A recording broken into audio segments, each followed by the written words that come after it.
What is up, ladies and gentlemen, Manny here, welcome back to the channel. The comeback regimen has been executed. Today is a Tuesday, 20th of October. And last week was the last week of the comeback regimen. Let me show it to you. It's coming at you with full force. Look at this beauty. So many ticks, so little crosses. Unfortunately, it's not only ticks. We didn't execute the whole plan to the T, that I must say right away, but we got quite close to it, I must say. We've got only 3 crosses here on this plan. 71 sessions scheduled. That's pretty much 7 sessions per week, because we have got 10 weeks, right? That's pretty much 1 session per day on average. But as you can see, in the beginning we didn't have as much sessions as in the end. In the end it got quite dense, and you know, with real life responsibilities, I call it real life, I mean, you know, climbing is real life as well, but yeah, real life responsibilities like kid, work in the climbing gym, family visits, and all that kind of irregular stuff got in the way. So we had to do 3 crosses. We missed 3 sessions. How did it work? Well, it was a weekly flexible training regimen, as you guys know, if you watched my introduction video on the plan, I must say. So what that means is essentially I scheduled a couple of sessions every single week for 10 weeks, and I wanted to get all of these sessions done simply in a week. On which day of these weeks was up to me, okay, up to my real life circumstances. When the conditions were ideal, I would get my sessions done, simple as that. And the thing is, although this might sound great, but this comes actually with a couple of disadvantages. There's a couple of advantages and a couple of disadvantages. I wanted to discuss in this video a little bit how this kind of training regimen feels, because usually I work with quite strict regimens which put each session in a certain day, you know, and once that day is over, you basically lost the session if you didn't do it. Yeah, so this is how I usually approach these things. So how does it compare to a weekly flexible regimen like that? Well, obviously it's much more flexible. That's in the concept, right? So for people who have a very irregular lifestyle, who have, I don't know, kids, family visits, irregular jobs like that, where it could be that they work on one week, they work Tuesday, Wednesday, and Friday and Sunday, and the next week they work Monday, Thursday, Friday, and Saturday, or something like that. Yeah, so for people like this, a weekly regimen, obviously, which is flexible, is much more doable, much more executable than for someone who has a very strict regular job, who's 9 to 5, Monday to Friday, and then there's the weekend off. Yeah. So this is one thing, obviously. Now, one disadvantage that I can right away mention is that, you know, as humans, we tend to procrastinate, we tend to be lazy. So what happens quite naturally is that sessions tend to pile up towards the end of the week. Okay, so once a new week starts, you're like, ah, nice, I got this last week done. Great, now I chill for a bit. And then you do Monday, rest day, okay? Then you chill a little bit on Tuesday, you don't attack really a lot of sessions, and all of a sudden you realize that sessions start to pile up towards the end of the week, yeah? So you could imagine, or you could assume that this leads to a couple of non-quality, you know, sessions cramped together at the end of the week. But interestingly, I found that once you actually start a session, and this regimen really brings you to start a session, you've got quite good chances that it's becoming a good session. The main problem, which I believe is why a lot of training regimen failed, is because people don't even start sessions, okay? They got a strict regimen, so they got to do this one bouldering session on Monday. It didn't work out because they didn't have time. Real life got in the way. I mean, climbing is real life as well, okay? Let's face it, but you know what I'm saying here. It's real life that gets in the way, like job or family or whatever, university. So you can't take that session, and what happens then is, then in your mind you're thinking, okay, I missed already this last session, doesn't really matter if I miss the next one as well. And then you miss the next session, and then you miss the next session, and before you can even realize, you actually stopped doing the regimen altogether, and you put it in a corner and didn't continue it, yeah? So this is, I think, why most regimens fail, not because the single sessions that were actually started were bad sessions. Because actually, if people start sessions, there's a reasonable chance, a good chance actually, that's becoming a good session. Because in my opinion, and also in my experience, it doesn't, for example, matter a lot whether you had a rest day before or not, or whether, you know, there's a lot of people in the gym or not. So these kind of circumstances do not really influence your session. You might think it's not ideal conditions, but you know what? I started anyway because I want to tick off all that sessions of my plan. And this is just something that this regimen does with you, which I really like. It's kind of, attacking the collector's mindset again. You want to tick all those sessions, so you at least have to start them, even if you might, say to yourself, it's going to be a bad session because I feel tired from yesterday still or something like that. There's a very good chance that it's actually going to be a good session, although you don't feel so great. It's just important that you start your session. And this is something that this training regimen does. You want to tick those sessions, so you want to start those sessions, and then it's actually going to be good because you're going to tick them all, and this keeps you motivated, because as soon as you lose a session or 2 or 3 or 4, motivation drops and drops and drops even more, because you lose this sense of perfection to complete the regimen, okay, if that makes sense. So kind of these are some disadvantages and some advantages. One more disadvantage would be that the trainee must have a reasonable sense for session combining, okay? So in the beginning, it was quite simple because I didn't even have climbing sessions. If you look at this here, week 1 and week 2, I only had lawn sessions, cardio, and archery.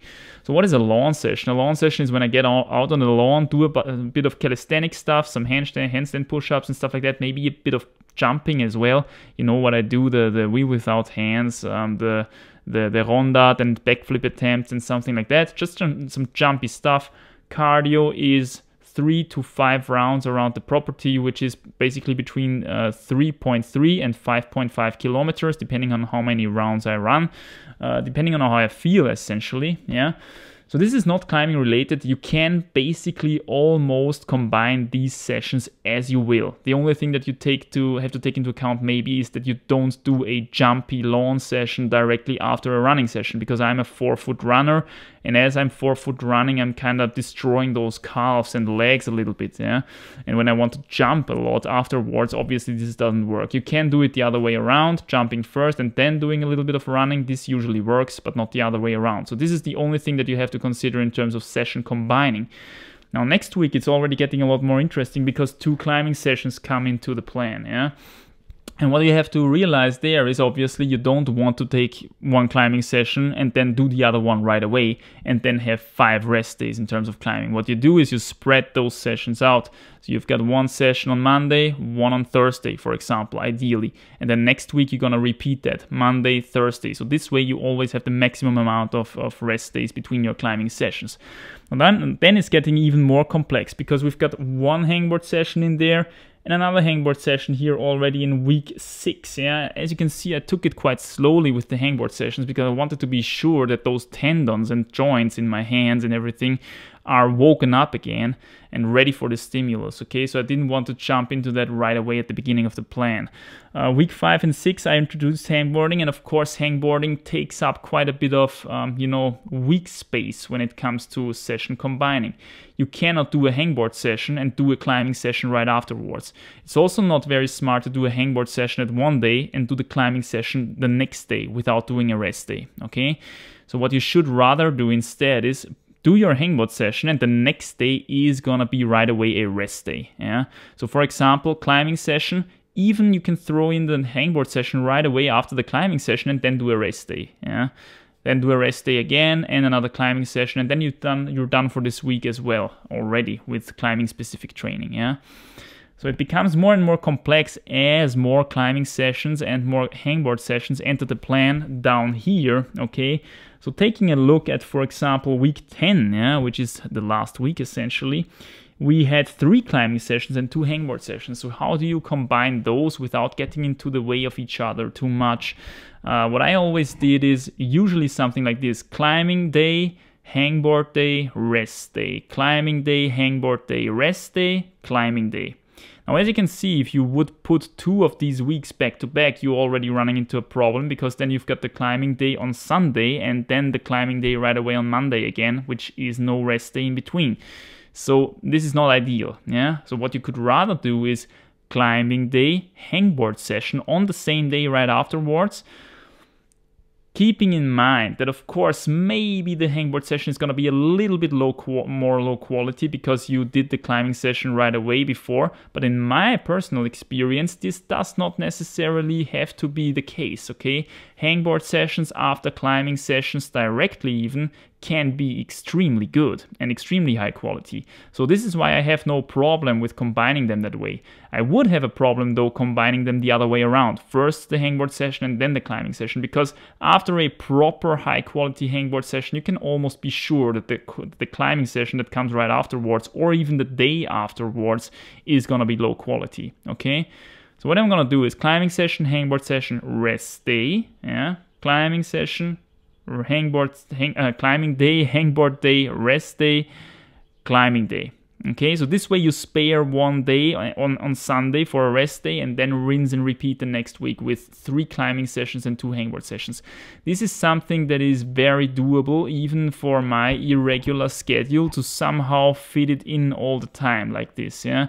So to summarize it as briefly as possible, advantages: the plan is very flexible, it fits very well into a non-regular lifestyle and is therefore very executable. It's also very motivating to get all those sessions done, to do your ticks, and this keeps you kind of on track.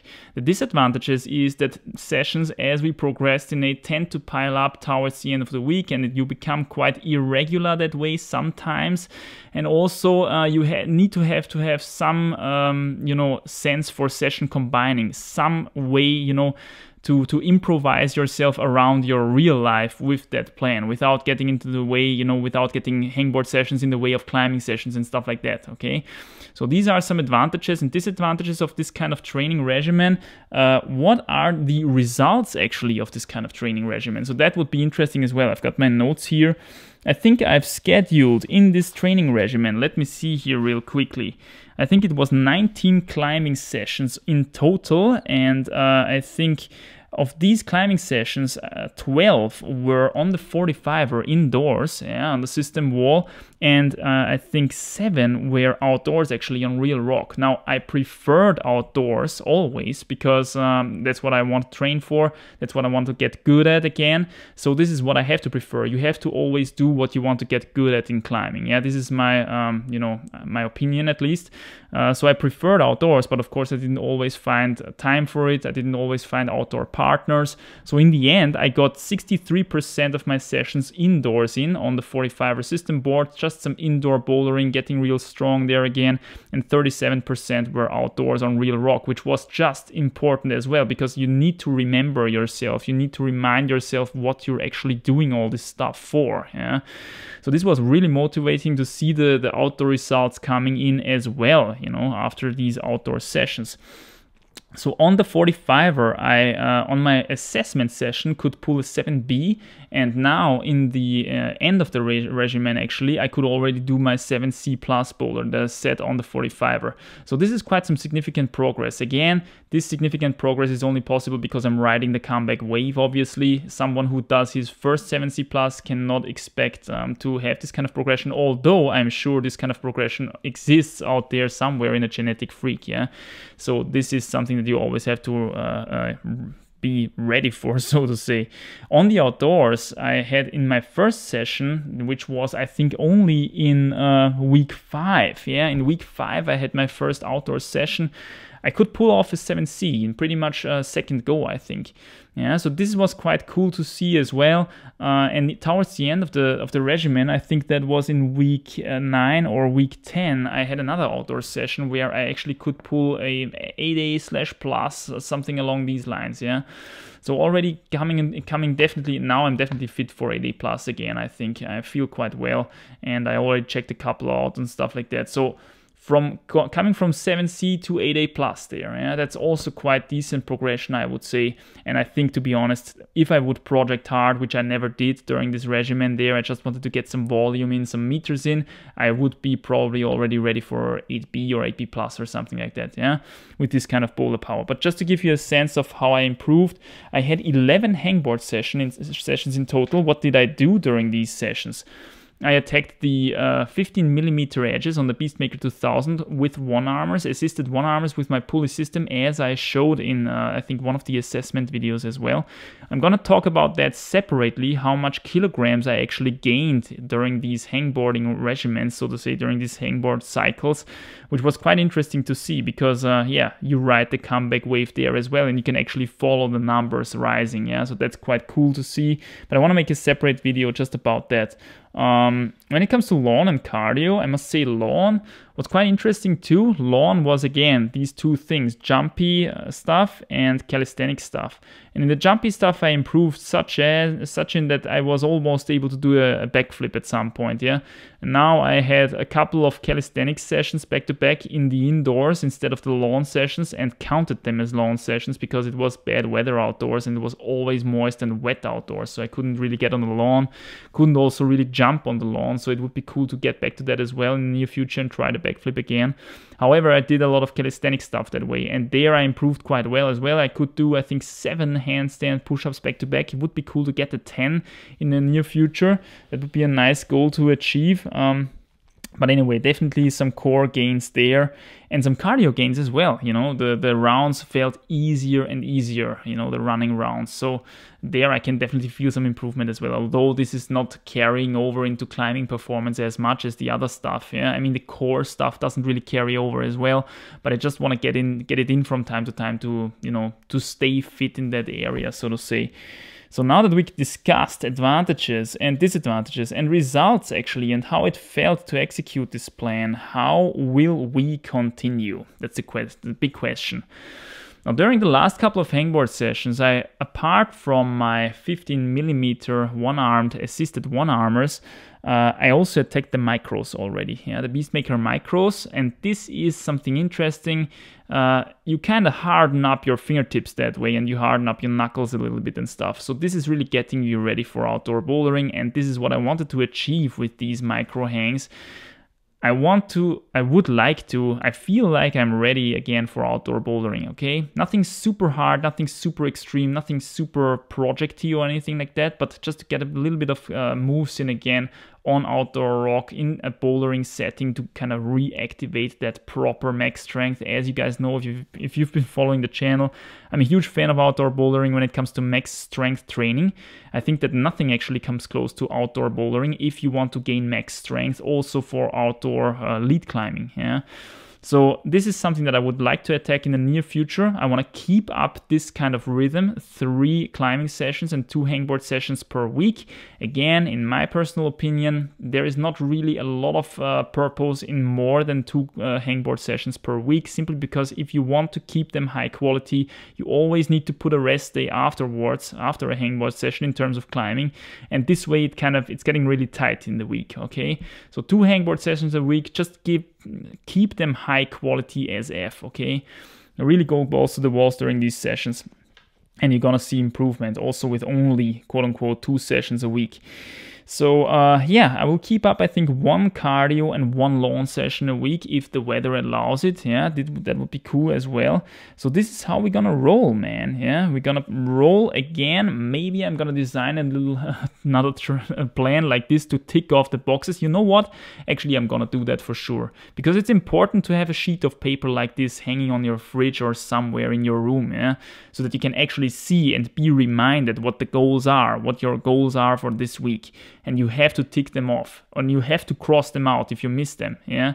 So this way you stay motivated. Yeah. This is something that I found personally really important. Taking that marker in my hand and ticking off those sessions. This is just a good feeling, and it keeps you going. Alright guys, I think this is pretty much everything that I wanted to say when it comes to the Big Bad Comeback Battle Plan. Very interesting to work with a flexible regimen like that. Again, there's advantages and disadvantages to it. Depending on your lifestyle, you can use it as well. Yeah. So I hope you enjoyed, and I'll see you soon guys in the next one.